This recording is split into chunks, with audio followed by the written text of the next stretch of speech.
ArghGodzirra's ArghGodzirra.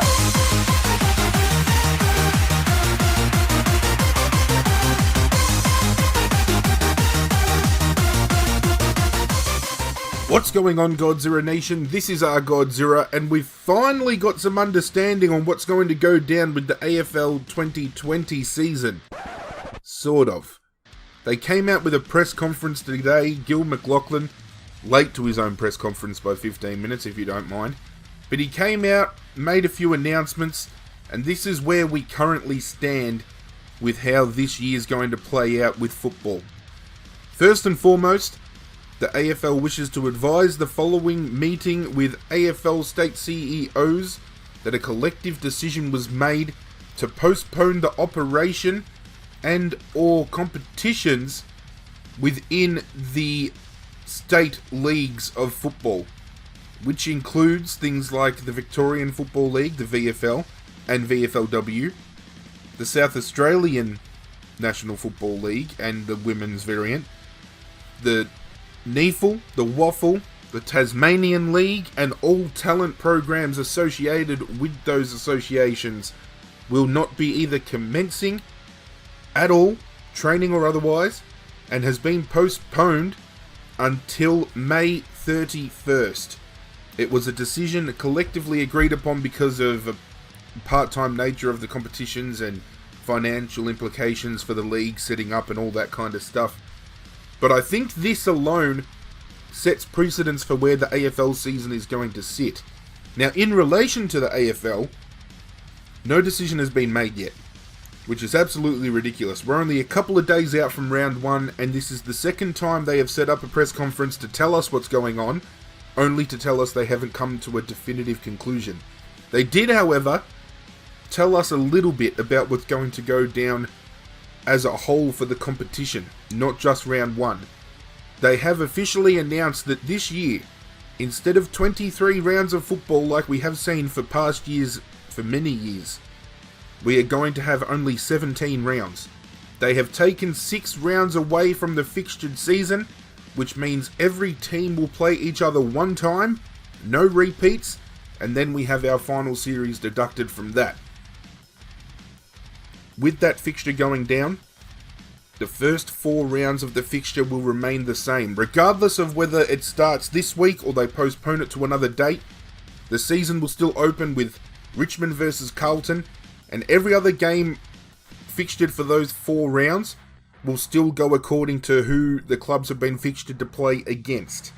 After those 4 rounds have been played, the AFL are going to meet with the clubs, and there's going to be a recalibration for the rest of the fixture to make sure that the fixture's balanced out and everybody leaves happy.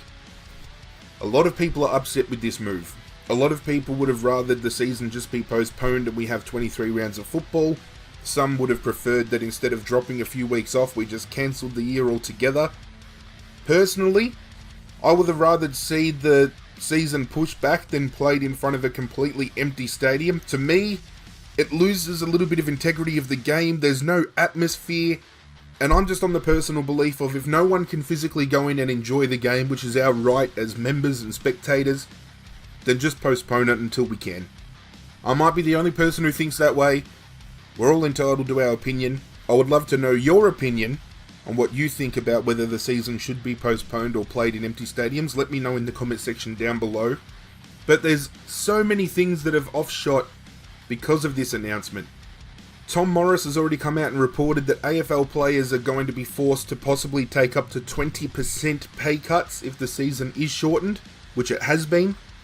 So we're going to have players more disgruntled about the fact that they're losing money as well as possibly playing in empty stadiums, losing game time, especially those who stand to lose a sizable chunk of their already little paychecks if they're earning little to no money and they're on, the bottom tier of that pay list.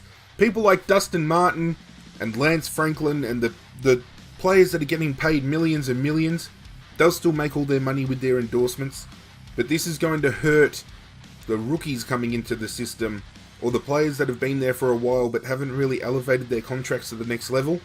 It's going to hurt their wallet a little bit, and I don't think people are going to be happy about that. But unfortunately, things like this are out of our hands. The media drums up this COVID-19 coronavirus thing to potentially be bigger than what it is. The government is now enforcing things that are putting people into panic.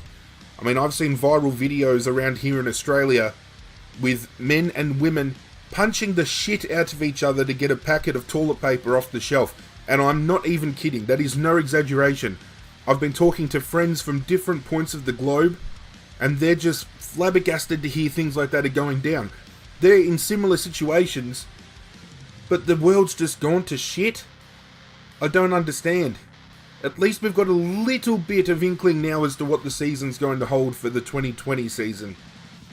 Gil McLachlan did say as well, within the next 24 hours we will know definitively what is going to go down with round 1, whether it's postponed or played in empty stadiums. The fixture as a whole could suffer greatly if it's postponed, because we have to look at things like round 6 being the Anzac Day clash. No longer can be in round 6 if it's postponed. We're going to have a shift around of what's going on. Things like the Queen's birthday clash, and all the other dates that we set up specifically to honour certain things. Little minor things like that could have long-term implications, and especially if we do postpone the season, we run the risk of crashing into cricket season as well, which could cause complications for being played at the MCG, and could force the hand of the AFL to possibly play the grand final somewhere else. Who knows? Who knows? Hopefully tomorrow we finally get the confirmation we're after, and if we do, which I'm sure we will because he said it himself we'll know within the next 24 hours, there will be another video here on the channel to discuss what is going to go down. I was due to drop my first round 1 predictions video for my tipping, but I think we're going to hold off on that just until we know what's going down. That's it for this video, guys. I thought I'd give you a bit of a rundown of what's going on. If you do want to see more videos like this where we just, shoot the shit and have a chat and talk what's real, also let me know in the comment section down below.